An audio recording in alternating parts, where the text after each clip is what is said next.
Hey everybody, this is Colin G. Murphy and welcome to show 65 of Colin podcasting about real estate. Well, first and foremost, a very happy new year to everybody. Welcome to 2022. The show is published January 6, 2022, so delighted to be here in a new year with the podcast. I hope you all had a nice and safe Christmas and New Year.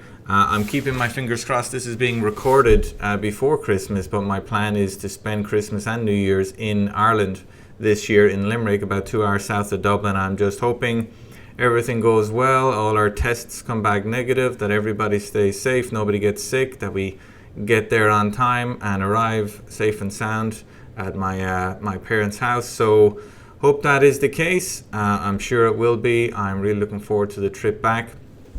And I hope you had a great time with your family at Christmas too. And if you had to avoid it and have a quiet one, well, don't worry too much about that. Many people had to do the same, and it's just something that we have to get through, guys. And here's to hoping that 2022 will be a very successful year for you with less stress than 2020 and 2021. And like I said many times, any of us who are involved in real estate, particularly US real estate, should consider ourselves very fortunate that we have survived and thrived during all of the economic and personal turbulence caused by COVID over the last few years. And I don't see real estate dropping in 2022. I am still very much got my foot to the floor on the property renovation and the land flipping side of things. I now have significantly more land deals in my pipeline than property deals, but I have bought 2 properties in the last 2 weeks and just reserved another one 3 days ago. So 3 properties in less than 3 weeks. That's pretty quick for me, and that's just the houses. I've got 10 land deals in the pipeline at the moment, 3 of which just arrived by mail last week, and I do expect to receive more over the Christmas period thanks to the ramping up of the marketing campaign that I did in early November. So there generally is a 2-month kind of delay with these things. So fingers crossed for a successful 2022 to everybody, and happy to keep you posted on how things are going. But in terms of today's show, the first show of 2022, I've got a good one for you. It is a husband and wife real estate team. I'm not sure if I've had one of those before. I don't think so. But it's, we welcome Suzy Sevier and Michael Barnhart.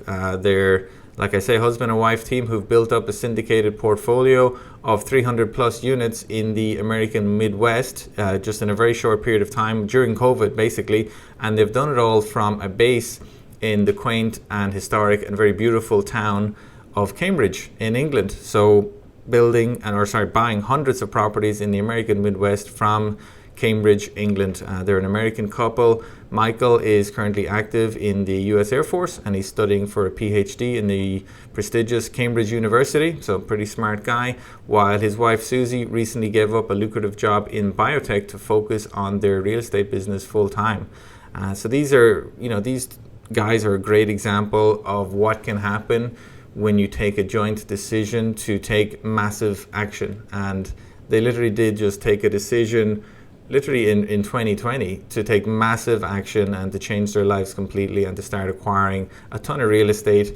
And they weren't millionaires, they didn't have loads of money, they did it the hard way. So we talk about their rapid rise up the real estate ladder and how they managed that, how they educated themselves and networked virtually, did some great tips on that, how they promote themselves to other investors. So they are syndicators, so they do raise money from other investors who want to invest passively in these projects. We talk a little bit about how they buy, fund, and manage real estate from overseas. The importance of mentors is also discussed. They were fortunate to have very good mentors from early on. We also discuss some of their early setbacks and mistakes that they made. Talk about what motivates them. We talk about actionable tips for other investors who really want to get started, who want to make 2022 a big year for them, but have some nagging doubts on whether they're able to do it or whether they know enough to do it. So yeah, good show to listen to. Hope you enjoy it, and I'll catch you again at the other side of it, okay? Suzy and Michael, how are you guys doing? And welcome to the show. Thanks, Colin. We're doing great. Glad to be on. Yeah, super excited. This is cool. I think this is only my second podcast with a two-person team, so we're getting a 2-for-1 here, which is awesome. So why don't you guys just tell us a bit about where you grew up, where you from? You from entrepreneurial backgrounds? Yeah, so a little bit about me. I grew up in the States, in Georgia, and I left there quite early on. So I spent a majority of my adult life in Colorado. So I claim that I'm from Colorado now. But Okay. yeah, I went to the Air Force Academy for undergrad after that, and then get my master's degree at Colorado State. Now I'm here at the University of Cambridge getting a PhD in biochemistry. Wow. My master's was in molecular biology, but yeah, now I'm a full-blown biochemist. I'm actually still active duty in the Air Force. Been in the Air Force for 17 years now, and so I have a little bit more time, and then I will look forward to retirement, and then we'll get into the real estate stuff here in a little bit. Yeah, absolutely. How about you, Suzy? Yeah, so I feel like I'm a mix of a lot. So I grew up in Southern California and Iowa. Got an undergraduate degree in anthropology and communication studies. And then actually out of college, I did nothing that has to do with the two of those. I went into finance and I was like, oh, well, maybe I should try this MBA thing. Got an MBA. And then shortly after getting the MBA, Michael and I discovered the world of real estate. And I was like, well, I guess we're doing real estate. Now I'm in real estate full time, which is funny that I spent all the time at school to be like, oh, I'm going to project my career and this is how it's going to work. And it's like, oh, wait, let's forget about that and just do my own thing. Yeah, well, things tend to change a lot. So where did your interest and your passion for real estate come from? What got you hooked on it? That's a great question. So what got us hooked on it was a book called Multiple Streams of Income. So during COVID-19 in the first lockdown over here in the UK, everyone was sent home from work and we didn't know how long we would actually be at home. And so Michael and I decided that we were going to have a mini book club with each other. And one of those books got to Multiple Streams of Income. Michael started into the real estate section. He's like, skip the first part. No need to learn about all the other things we can do. Let's just try real estate. And when we found out actually that the world of real estate had gone virtual, we knew that we had the greatest opportunity, all the same opportunities as everyone else, because real estate was no longer an in-person transaction. It was all over Zoom and on the telephone. And we were like, okay, this is our time, right now. We can't wait till we get back to the States. We're going to have to do it while we live over here. And that's just that. So that's where it grew. Wow. So super quick story then. So you're in the UK, you're in Cambridge where Michael's studying, and you're locked down in COVID, and you literally just decided you locked onto real estate from reading a book about investing in real estate, jumped out at you, and you, by the sounds of it, just dove in with no life jacket, just got straight in there. I mean, how did that happen? What was that like at the beginning? So I'm a really good swimmer, so that's how it worked. No, just kidding. So at the beginning, it was still also very scary, right? Because it was brand new, but Michael and I had just, once we started networking and reading and educating ourselves more, when everybody talked about being able to control your own time, that's really what drove everything going forward, so we were networking a lot. We went to 10 conferences in 2020. We were going to 8 to 10 networking events a week, just because we wanted to meet as many people as possible. All virtually, right? Yeah, all virtually. And we wanted to just we didn't want to miss any of it, because the whole thing was our mentality was if the world of real estate went in person tomorrow, would we be happy with what we did today? And so we just consistently showed up. Through that, we gained a lot of confidence to be able to pick a market and find partners and start to talk to brokers, because that's a really scary thing to do. And then just slowly submit LOIs. And throughout that time period, we met an individual who ended up becoming an organic mentor. And he's really what I want to say like pushed us up, because he was able to look over our underwriting. Like he knew the area really well, because we invest in Tulsa and Oklahoma City, but he knew Tulsa really, really well. And although he was not our boots on the ground, he was like, I am here as like, I don't want to say like an angel, but he's just hovering, right? He wants to make sure that like if we start to fall, he can like just pull us up a little. But so that was like really great for us to happen to be at the right place at the right time to meet him and then provide value for him, so that he like wanted to continue to help us. Because that's a lot to be able to ask from someone, you know, like, hey, can you look over my underwriting? It's not like people are dying to look over other people's underwriting all the time. So it's funny because, you know, in one sense, COVID feels like it just started 5 minutes ago. You know, it was less than 2 years ago. In another sense, we've all been through a lot since then. But just give us an idea from, you know, basically being a beginner. I mean, what have you, give us a quick summary of what you've achieved since then, how much you own, where you invest. Yeah. So I guess it was the beginning of COVID. So March of 2020 is when we kind of got started. Took a while, like Suzy was mentioning, for all the networking and stuff like that, and finding our boots on the ground partners and stuff like that. But since then, we've closed on 5 assets, totaling 388 units. And they are in Tulsa, in Oklahoma City, and in Arlington, Texas. So kind of all in that area there.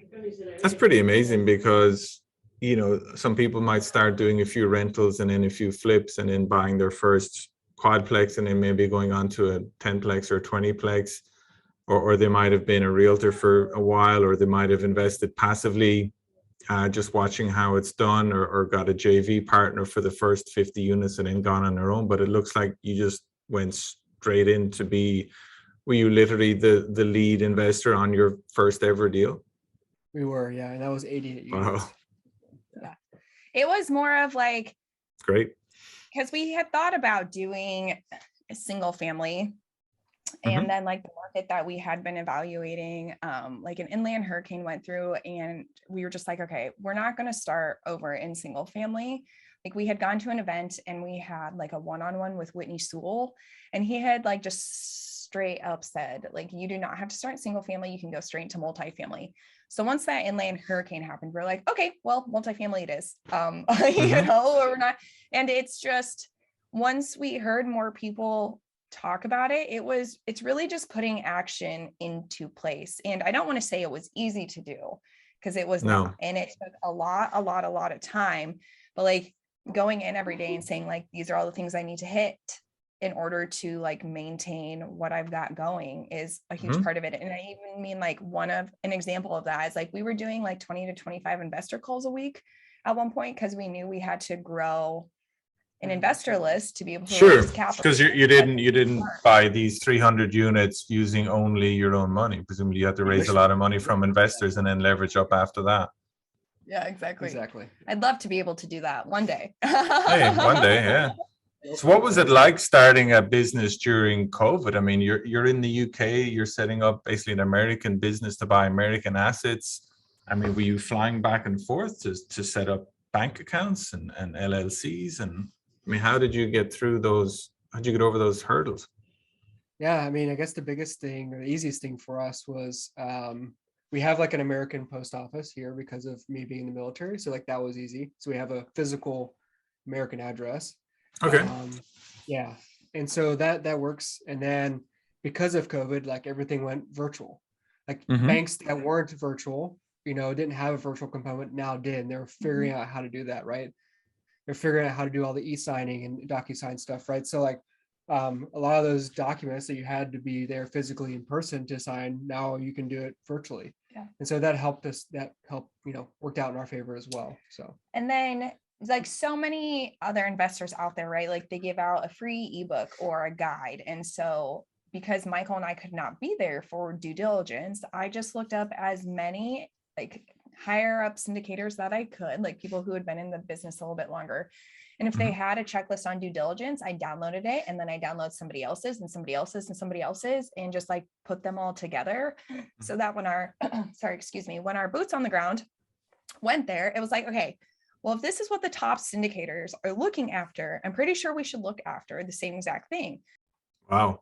Okay, so I mean, talk us through that. Why did you decide Oklahoma? I mean, how did you decide to find a property there? Who got it for you? Were these on market, off market? I mean, how did that even work for your first couple of deals? Yeah, so the reason why we chose Oklahoma, when we initially started getting into real estate investing, like we did an analysis of a bunch of different like Midwest markets because we were looking for Okay. markets that had higher cash flow. And so, as Suzy mentioned earlier, like one of the main markets that we were looking at was like in Iowa, and then that natural disaster came through, whatever. So we had to switch markets. Well, we were also at the same time like posting a lot on social media and saying, "Hey, we're looking at real estate investing." One of my um, former colleagues from the Air Force Academy reached out, and he was like, "Hey, I'm full-time real estate now. I'm looking into getting into multifamily.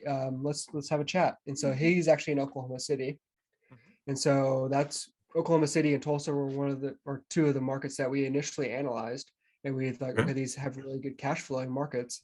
Hmm. And he was in Oklahoma City. I was like, cool. Now we have a point of contact on the ground who could be our boots on the ground and who has experience in real estate investing. So that's kind of why we ended up going with Oklahoma City and Tulsa. Cool. And those 88 units, do you remember the purchase cost of that, or the approximate purchase cost? Yeah, that was 4.375 million. Okay. And how much capital did you have to raise to buy that? We had to raise 1.6 million. Okay. And then you're able to get a commercial loan on the balance? Yeah. Correct.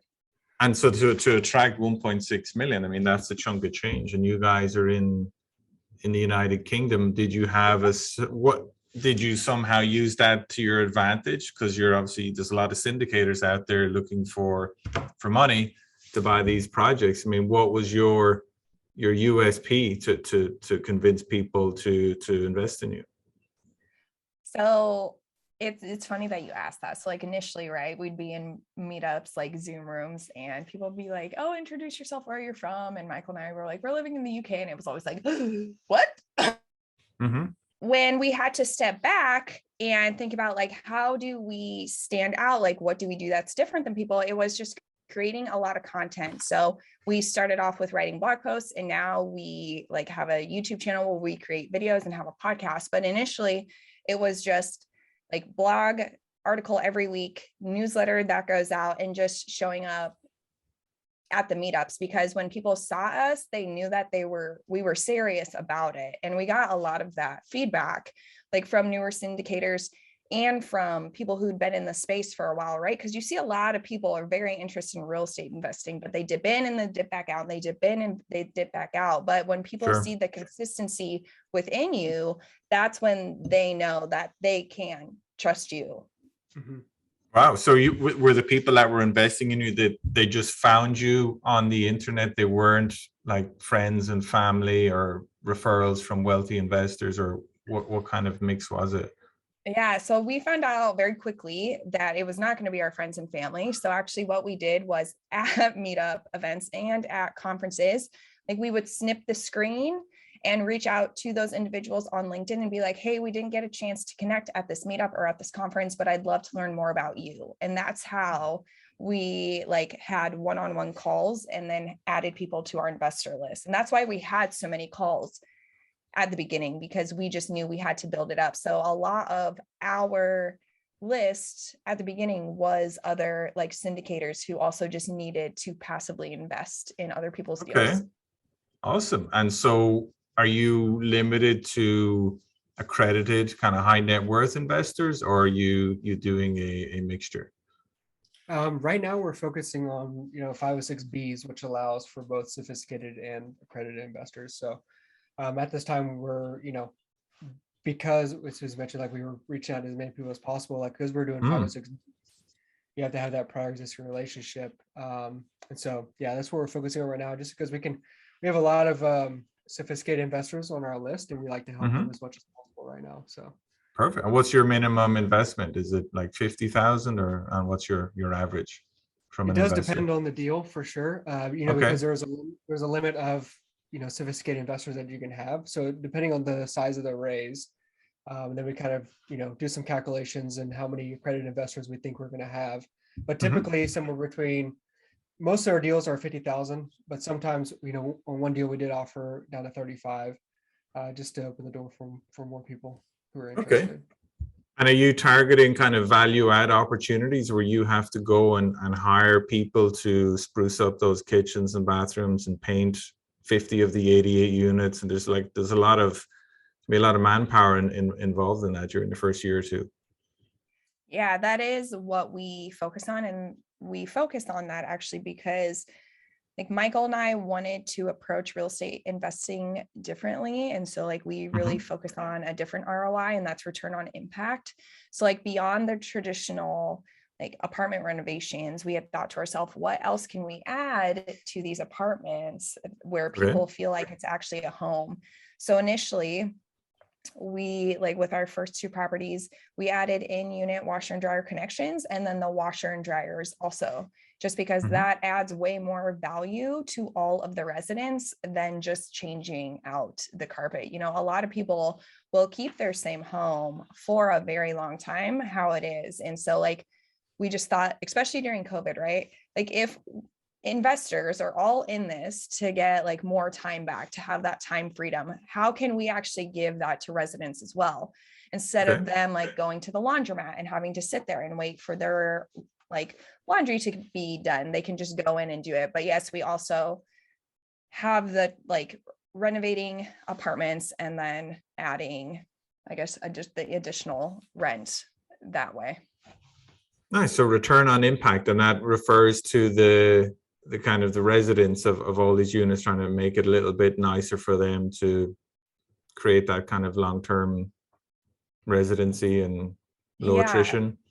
Yeah, because even like without them, none of us have a business plan, right? Like, and resident retention is like the greatest compliment that you can ever have. Like if people want to stay because they love where they live, one, they treat their apartment better, they treat the community better, but then they don't leave. And so then you don't turn over apartments as often. And so we just looked back and we're like, okay, well, if we need them, we probably need them way more than they need us right now.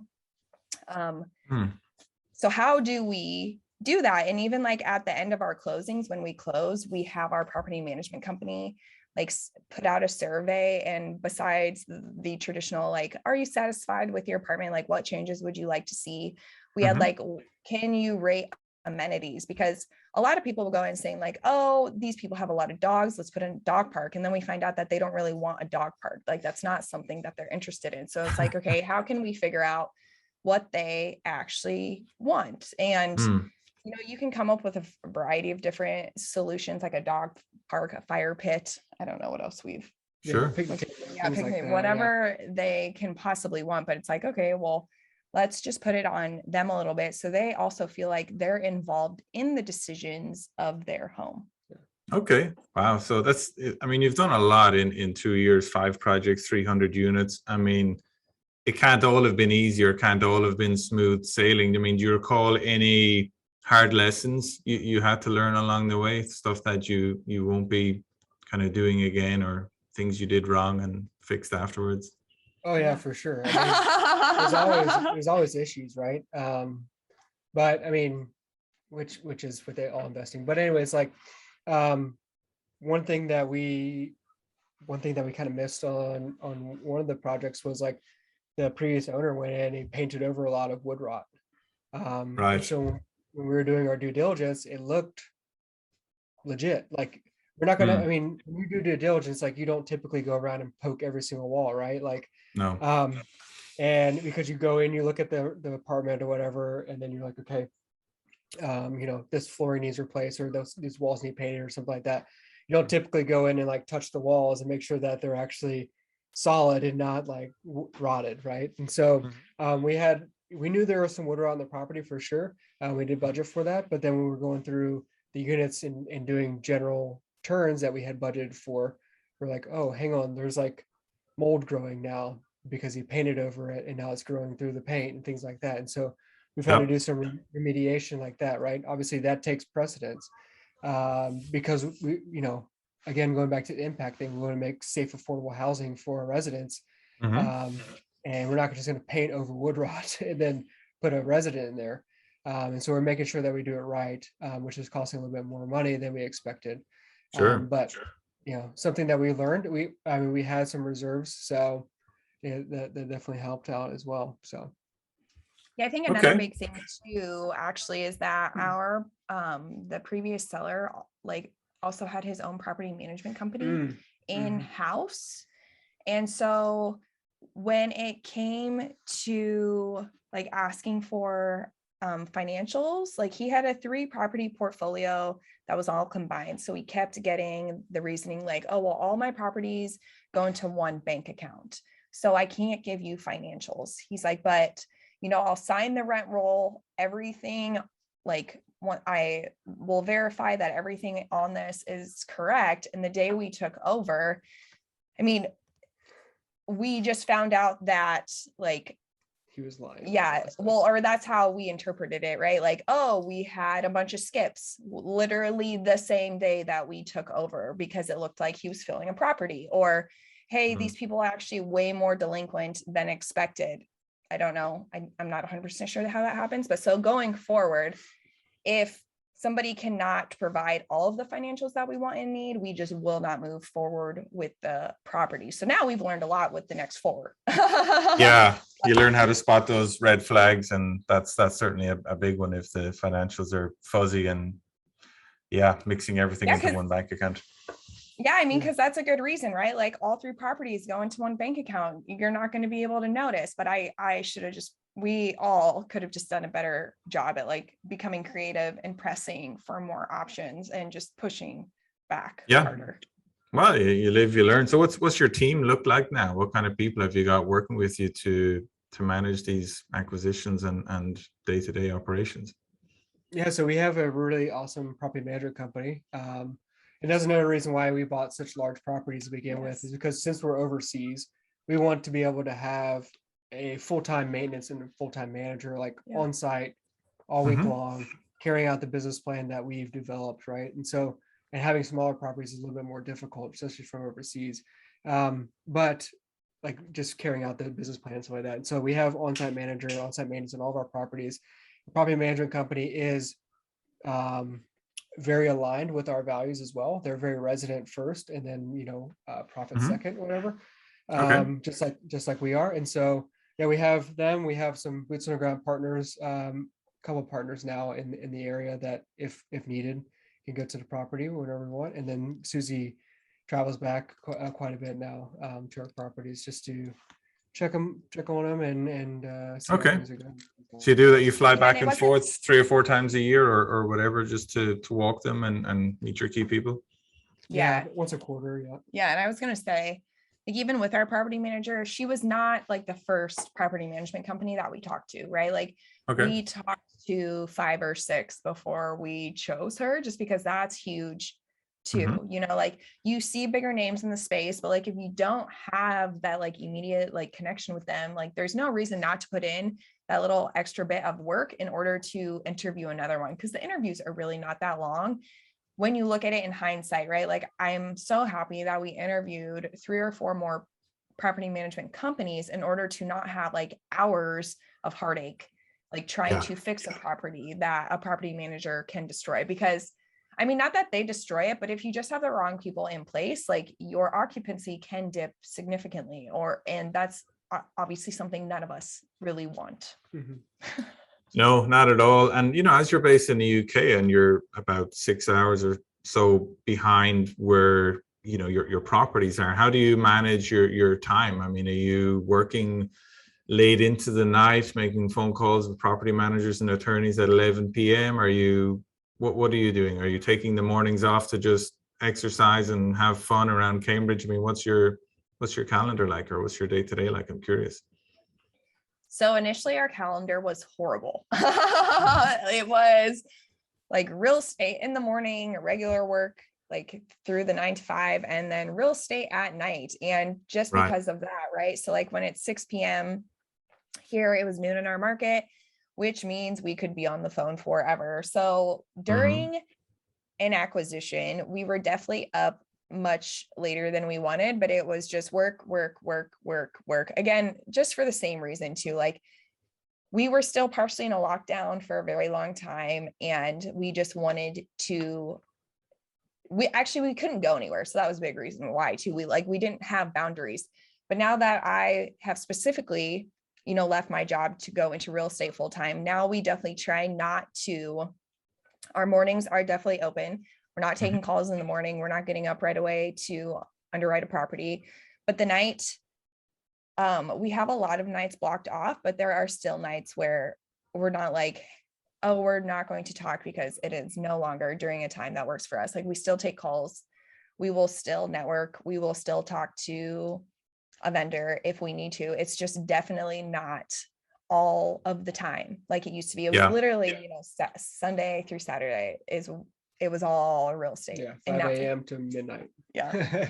And look, I emphasize I'm based in Madrid, Spain, as you might know, and I have real estate happening in the Florida market, which is 6 hours behind me. And I'd have realtors and all sorts of people calling me until, 1 a.m. if I let them. But yeah, you have to draw a line.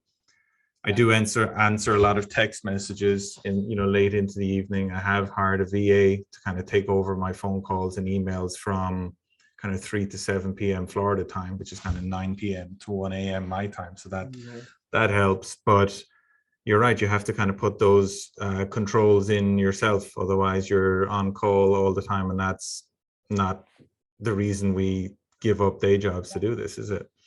Right. And we all think too, like, oh, this is really important, but like not everything can wait till the next day, like unless something needs to be signed by that next day. I mean, Michael and I are already in a position where overnight is not going to be an option at that point. So it's like, no, everything really can wait until most 99% of things can wait till the next day to get an answer about. Because if there's an emergency at the property, like our property manager does not need to go ahead to fix an emergency, right? Like if we were there or if we weren't there, an emergency would have to be solved. Yeah, if there's a fire there, we can't do anything about it anyways, right? So it's like, call the fire department. yeah, absolutely. And they're not going to wait for your permission. Exactly. Or something like that. So what I'm curious about, what's your why? I mean, why do you do this? Why do you kind of work so hard to buy these assets? Is your goal to keep getting bigger and get like 1,000 units, 2,000 units? Is it to retire at age 50? I mean, what's your kind of motivation?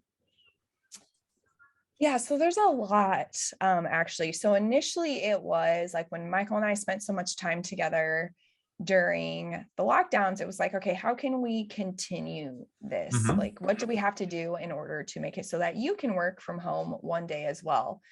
So first it was to get me out of my W-2 because it always evolves, right? And so now the next one is that when Michael can retire from the Air Force, he will be able to leave and successfully do that. But then after that, actually, because we just want to, I guess, serve others in the sense that like Michael has been a professor, will be a professor again, and I've been a coach and a mentor.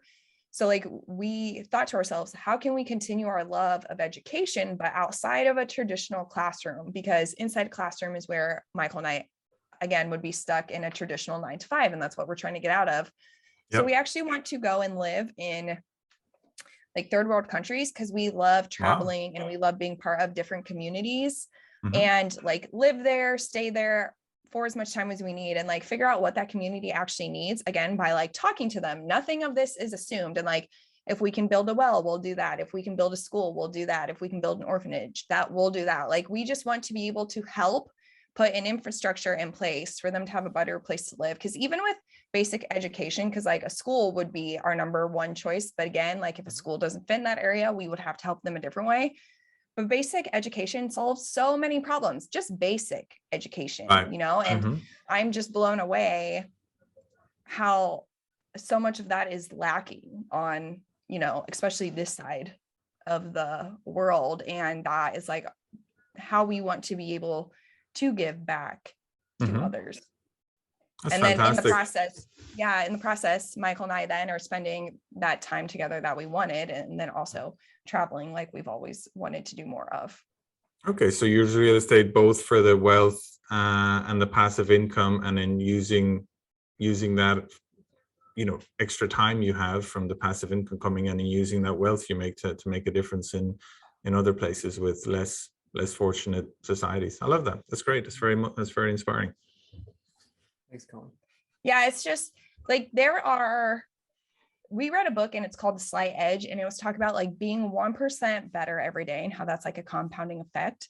And like if we all were in the mindset of doing 1% better, like for ourselves or for somebody else that day, like how much compounding greatness that would be. And so we really want to try to like be able to do that for ourselves. If we can like show our friends and family this is something that can be done, then we will. If we can like help do that with the residents, if they know it or not, then we would like to do that, like with our vendors, with our property management company, with all of our partners. It's just how can we create that really great ripple effect for everyone? Because if other people then start to want to be like 1% better every day, it just creates so much greatness, and it's so cool. Yeah. And you're right, that will compound very quickly. So this is great. I mean, listen, before we finish up, guys, have you any actionable tips you have for our listeners on kind of overcoming any doubts or challenges that often prevent people from making the kinds of life-changing decisions that you guys have done in the last few years?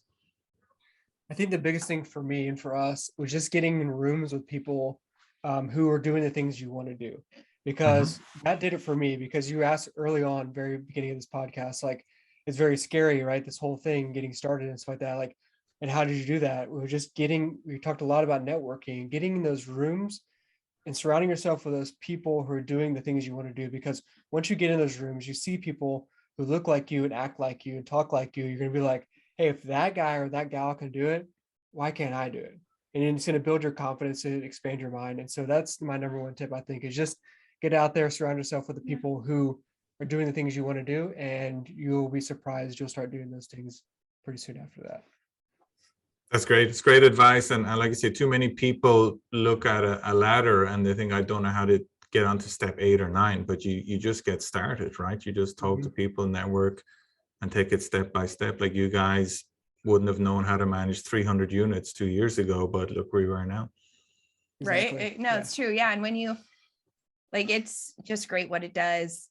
And then like, once you see that even other people are doing this from overseas, it's like, oh, wait a second, like we can all do this together. That's true. So any kind of tips on that side of in terms of running a business from overseas, working remotely, whatever you want to call it? I think the biggest tip I have is just using a project management software tool. Okay. So for us, we use Asana. There's other ones out there, money.com, Trello, things like that. We use Asana, and our property management company is plugged into it as well. And so we know we can communicate directly with them. We can create a task. Hey, unit 210 needs, wood rot fixed, right? And then they upload pictures to that specific task. We approve vendor bids and stuff like that through that task. Like we can communicate for specific things that are going on the property, right? Instead of like dealing with email, right? Because you know how nightmare an email is, like going back through, like, you have the right people on the email, where's that email at when you're trying to search for it, you can never find it. So we have, projects for each specific property in Asana, and then we can communicate on a daily or even hourly basis if necessary with our property management company, which is really nice because they can just upload photos, text us through there and things like that, which is nice. Love it. Project management systems, general systems and processes. That's good advice for anybody, whether you're working remotely or not, right? Yeah, exactly. Okay, awesome. This has been an awesome conversation, guys. I can't wait to see where you are in another 2 years' time. I mean, maybe you'll add a 0 onto the number of units you're going at this speed. So congrats on your success so far. Best of luck with everything. And how can people learn more about you if they want to, tune into your story a little bit more often? Yeah, absolutely. Thanks, Colin. So really cool. So Suzy talked a lot about return on impact during this podcast, right? So if you want to learn more about how you can passively invest with purpose, go to adventurousrei.com/impact. And there you can download a free guide. It talks about return on impact and like how you can passively invest and make an impact at the same time. But if you want to connect with us as well, you can go to adventurousrei.com/info. And that's a landing page where you can find our podcast that Suzy talked about, our YouTube channel, and also connect with us on LinkedIn there as well. Gotcha. Adventurousrei.com. I will get that on the show notes with those sublinks. Thanks again, Michael and Suzy. It's been great talking with you. Thanks, Colin. It's such a pleasure. Yeah, thank you. Have a great weekend. So there you have it, folks. That was Suzy Sevier and Michael Barnhart on Colin Podcasting About Real Estate Show 65. I hope you enjoyed that. And like I said at the top, it does go to show you what you can achieve if you decide to take massive action. And they certainly did. I mean, what they've achieved from being basically rookies or non-experts just 2.5, 3 years ago to owning hundreds of units in several projects in places like Oklahoma and Texas and Ohio is super impressive. There's not a lot of people that could do that in 2 or 3 years. So they've clearly worked incredibly hard. They were managing their own jobs and their own studying in the meantime. So they were clearly at this night and day real estate, early in the mornings, late in the evenings, day job during the day. They did really well with how they networked and educated themselves virtually. Did some good tips in there, and it does go to show you just how much the world has changed in the last 10, 15 years in terms of what technology allows you to do with all of these networking groups, all of these Zoom calls, all of these educational packages you can pay for or download, all the websites and podcasts that are out there that you can really accelerate your real estate journey really, really quickly nowadays, and the amount of knowledge out there is just unbelievable. And if you have that clarity of purpose and clarity on your goals, and you have your husband wife team working together, the sky really is the limit. And kudos to them for their success so far, and very best of luck to Suzy and Michael in 2022. I'm sure they'll continue to do very well, but there's always mistakes that are going to happen, and I'm sure there's more on the way for them, just as there's more mistakes on the way for me as well. But that's what it's all about. It's very rare that the mistakes outweigh the benefits in real estate. So don't let that stop you.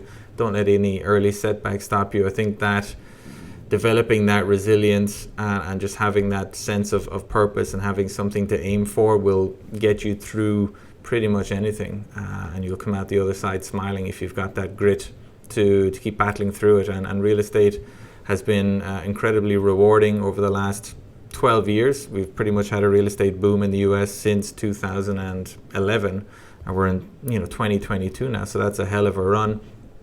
It'll slow down eventually, and there'll be other opportunities when it does. I personally don't see a slowdown in the US residential real estate market happening in 2022. But I don't have a crystal ball. I don't have magic powers. I'm just going on what I'm seeing and what the normal factors that affect the supply and demand of real estate are, and they're all pointing towards continued price rises. So if it falls, I won't be complaining. I'll take advantage. The role of any investor is to take advantage of what the market is out there, and just dealing with the hands you're dealt, and having number one, a long-term plan in place, reserves in place, a goal in place, but number two, having the ability to pivot and adjust as you go along. That's very important. You can't just rigidly stay to the same plan. You have to be able to pivot and switch when the way the wind blowing changes. So, that's something you can develop through experience, through networking with other investors, through having a mentor on board, and just through continually educating yourself, which, Michael and Suzy have shown themselves to be very enthusiastic and adept students. So, good on them. They've probably learned more in 2 years just from number one, actually studying and listening and asking questions, but number two, actually doing it than other people who have achieved in 5 or 10 years. So, good on them for that kind of acceleration. Is pretty impressive. And like I said, I'm happy with how my personal business is going.